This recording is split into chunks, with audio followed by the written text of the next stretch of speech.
Okay, so I am delighted today to welcome Luping Liu to be interviewed on the Sasuga blog. And Luping was one of the participants in the Sasuga U self-discovery weekend. So it was great to learn more about her during that time. And I'm thrilled that she's agreed to be interviewed and tell us about her communication successes and struggles. So welcome, Luping. It's great to have you here.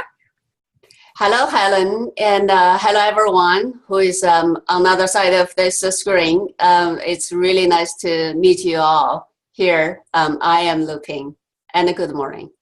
Thank you, thank you. And I know as well that for anybody who's doing this kind of video interview, it's a real step out of the comfort zone for everybody. So I really appreciate you as well for doing that for us, Luping. It's great.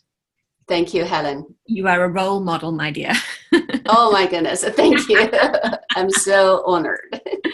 So tell us, what type of communicator do you want to be? Right.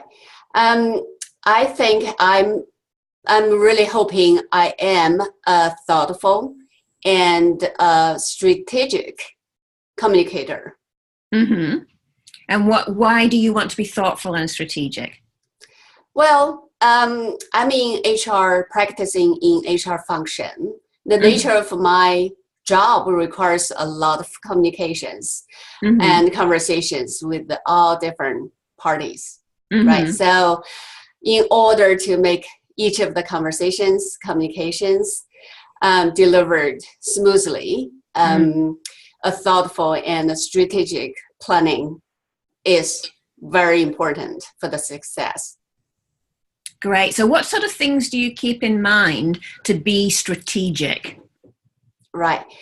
I think there are, I would say, two elements involved in being strategic. I think, first of all, you have to have a very good plan about the conversation you want to have with others. Second, I would say you have to have all the contents relevant that you want to deliver or communicate with. Great. Yeah. So putting that thought into the communication beforehand, and a lot of people don't spend the time to do that. So I think that's a great piece of advice there. So tell us about a communication success that you have had. Sure. With what I just mentioned in mind, that I think the most successful communication I had so far, one of the stories I can share is one time I had to deliver a very tough message to one of the person who wasn't doing very well at his or her job. So I really, before the conversation with this individual, I had to spend a lot of time to put myself basically in that individual's shoes to consider, what are the perspectives this individual might be considering during the conversation with me. So after I've done those, preparation, when I held the conversation with the individual, of course, the message was tough. Some of the parts were emotional, but at the end, the individual accepted what I tried to deliver to him and her. Therefore, the conversation itself ended in very good way. Fantastic. So you are preparing and you are putting yourself in the other person's shoes to make it a successful communication, even if it was a tough message. That's right. Even that was a really tough message. Yeah. And I think a lot of people in the corporate world are hesitant very often to give that kind of tough message or tough feedback to people. What recommendations do you have for people in that situation? In that situation, I think, again, back to what I just mentioned, thoughtful and being thoughtful and being strategic. we need to consider communication is both the way, right? It's not just one side telling story. There should be a mutual agreement. You have to set the stage for both sides feel comfortable, right? So I think for people in a corporate environment, when you're trying to deliver a tough message, I think the most important thing to consider is putting yourself again into other people's shoes, right? What are the facts those people are saying that you didn't see from your angle? Yeah, because you didn't necessarily have all the information, so getting to understand them as well. Yeah, absolutely. Thank you. So that was a communication success, but what about on the other side? So when things didn't go quite as well as planned. Right. In my particular case, I think when I'm not prepared, often that conversation or communication or even, presentation, public settings, most of the time, went wrong. So I want to share, one story just that happened recent, that I was asked to, present some ideas to a management team. Then I thought, I'm doing the right thing. I'm presenting about, very exciting talent acquisition and also diversity topics to the management team. Everyone should be excited about that. So basically I gathered all the data information that I thought might be, beneficial to them. Right. Of course, I didn't check with them to, say if they're interested, if they think also it's beneficial. So when I went down my journey of presenting my exciting ideas, most of the audience were like, what are you talking about? We don't think it's exciting at all. So of course it went, disaster. I think again, when you try to communicate it to other people, to others, you have to really to understand what they feel valuable to them, not just what you want to say. It's more about what they want to hear from you. So what have you learned from that experience? What are you doing differently now? Right. And now, before any presentations or communications, I would, go to check around to say what are the things people are interested, care more about, that aligned with my topic, whether my contents are relevant to this topic or to the people's interest. So if possible, you're talking to people in advance and finding out what they want. What about, do you ever have situations where you need to give a presentation? Because I know a lot of my community and clients have this challenge that they need to give a presentation, but they don't have a chance to speak with people who might be in the audience in advance, so they don't really know. Right. What would you do in that case? Right. I think, of course, if you can know your audience beforehand, it would be, perfect. But if you don't know, I think in the beginning of the presentation or meeting, you can check around to say, whether they have any reaction to your one or two ideas that you are going to present to them, right? Of course, you have to be prepared and as much information as you can that you can switch around if necessary. Okay, so it's actually even more being prepared that you can switch if you have to. Absolutely. Excellent. So you've learned some lessons from that, what we might call a failure situation. What about now? What's a current communication struggle or challenge that you have, and what are you doing to overcome that? Right.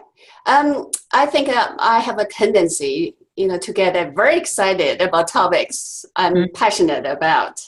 Often I will share too much information, details to audience, maybe, not really necessarily.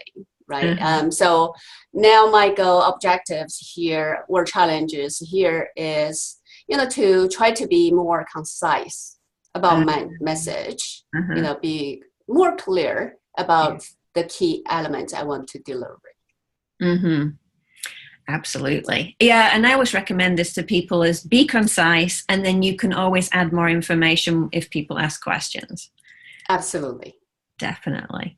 So what other communication resources or advice do you have for people who are watching the video or listening to the recording? Sure. Again, giving regardless any languages you use to communicate, I think it's back to you have to have the alignment with others who you want to communicate to.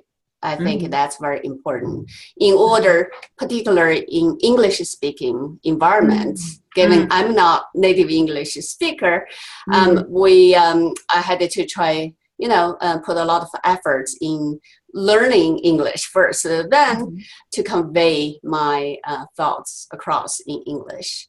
I think that is really hard. It's not easy to do so. So what I would recommend people who are interested in communicating in English, I think practice, again, is very important. But at the same time, you also need to get some tips, right? In order to be communicating more effectively. So as Helen, you mentioned, I participated the self-discovery trip. I thought that was very interesting and also helpful. Why? From 2 points. One is before that trip, I wasn't confident about my English. I feel I'm not a native speaker, therefore my English is not good. So through that discovery trip, I just found my confidence back. We have to be confident of myself, who we are, right? So we're not native speaker, English speaker, but it's fine. But we're trying our best to communicate in English, right? Yeah. My resources, including Helen yourself, often I do get your advices and coaches on communication. And the second I found useful is your top tips you provide on a weekly basis, and also some of the sessions you offered very kindly on free, sessions as well. I think there is another, very good resource is the podcast, which you introduced to me earlier. I found it's very useful because I commute to work, spend 1 hour on the train. Often, I had nothing to do on the train, of course, but now I'm listening to podcast. I don't understand 100% of, what the content people are saying, but at least they get a sense, of the English speaking speed and the sentence they are using. And then gradually I just feel, I can capture 1 or 2 words or sentence, 1 or 2 sentences, then the whole talks as well. So I thought that has been very, very helpful. Great. Yeah. So, and the great thing with podcast is often you can even change the speed so that you can slow it down if it's a little bit too fast. So I actually speed them up. Oh my goodness. Because I want to listen more quickly. That's my next goal. Right. But that's, it's such a great way. Podcast to me is just such a great way to learn. There's so many, especially English, but there's also increasingly there's some good Japanese ones out there as well. And so much to learn as well to practice the language, and you can listen to them again and again. So even if you don't get it 100% the first time, you get a little bit more the next time. Absolutely. So that's a great resource. And thank you for mentioning the Sasuga Tips for You weekly newsletter. So for anyone who is not already subscribed, you may want to do that. It's very easy to read every week with all sorts of tips that I'm sharing in there. And for the next Sasuga You Self-Discovery Weekend, as of the time of recording. The next one is coming up in November 2018. If anybody is interested in that, it would be great to welcome working women who want to learn and connect with other amazing women like Luping, and also to relax, because it's in it's in a hot spring resort of Iwaki Yumoto. It's great. You get off the train and there's the foot bath at the hot spring right there, so you can relax immediately. That's really amazing. Yes. Yeah. So what else? Anything else that you want to tell us about today, Luping? Right. I will leave with two of my my tips. I would say my tips. I still keep reminding myself with those two tips. One is accepting who you are. Right. That's very important. Two, think yourself can be a role model to others. You're not just trying for yourself. You're trying also for others. So that's the two tips I want to leave with our readers today. Fantastic. That is so true. Everybody can be a role model in some way. So I love that. You're working on yourself. You're working on yourself for other people too. Yes. That is great. Thank you so much, Luping. Thank you. It's really my honor. That is wonderful. Thank you. Thank you. Bye.